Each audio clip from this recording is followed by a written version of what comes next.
Thank you and welcome to the show this morning. The topic this morning is African American unity for future success. And of course, we're fortunate to have with us to talk about what African Americans must do in order to be successful in the future is Pastor KWalker. Pastor Walker is the senior pastor of the Hands of God Christian Church here in Nashville, Tennessee. And of course, Reverend Walker, let me welcome you to the show this morning, and be assured that I think that I got everything right this time in terms of introducing you. We got your name right more than anything else, and Yes, I think sir. that's important. But we're certainly happy to have you here again, Reverend Walker, to talk about what African Americans must do in order to be successful in the future, which is to say that certainly they've been quite successful up to this point.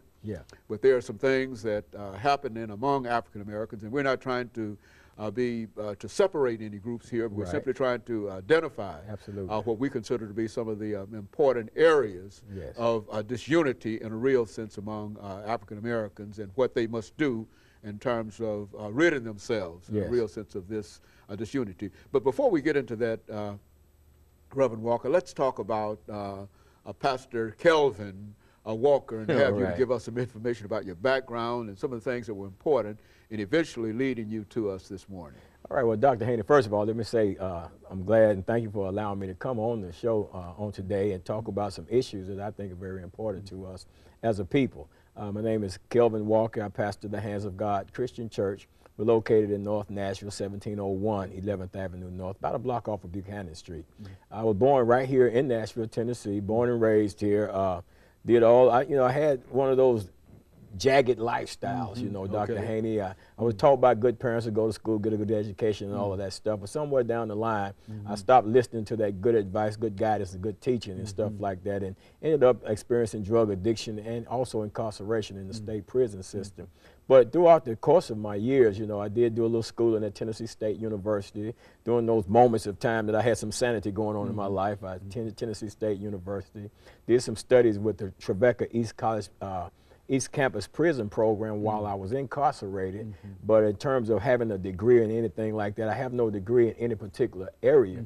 But I do have a measure of experience in a wide range of areas, and I think that qualifies me to be here on your show on today. Very good. And of course, let's look at some of the things that when we talk about African American unity for future success, I think the implication is that there is something that African Americans as a group of individuals are doing that prohibits them from being successful as a group.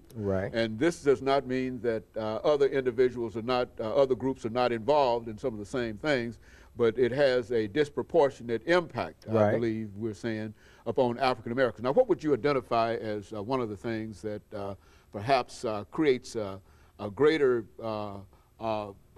barrier to success in terms of the African American race? Well, first of all, I would like to say that, you know, we've gone from being colored to black Americans to African Americans, you know, and I always like to identify myself as a black American. I'm an American who happens to be black, you know, because when I look at my family line, my maternal great grandmother, she was actually an Indian or Native American, I should say.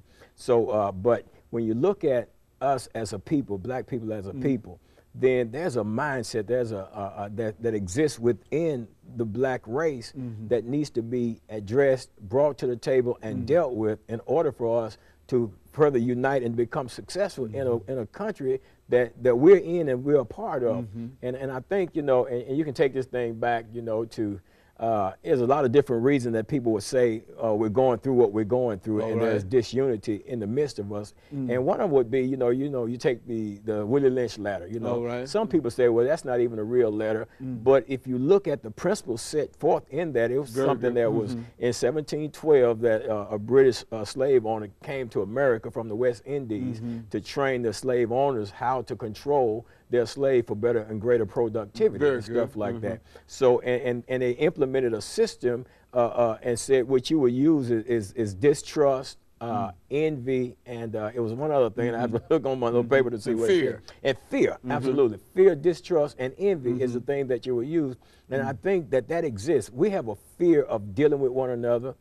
We have a mistrust of one another. And you know, and then there's that envy. We have that envy of one another because when one of us rise to another level, then there seems to be some envy that exists in those of us that don't take left that behind. Absolutely. But you know, but when you look at it, in essence, you're really not left behind. You're just not going forward like you should because of the envy, because of the distrust, and because of the fear. Okay, very good. Of course, let us have this first commercial break, after which we'll come back and continue our conversation.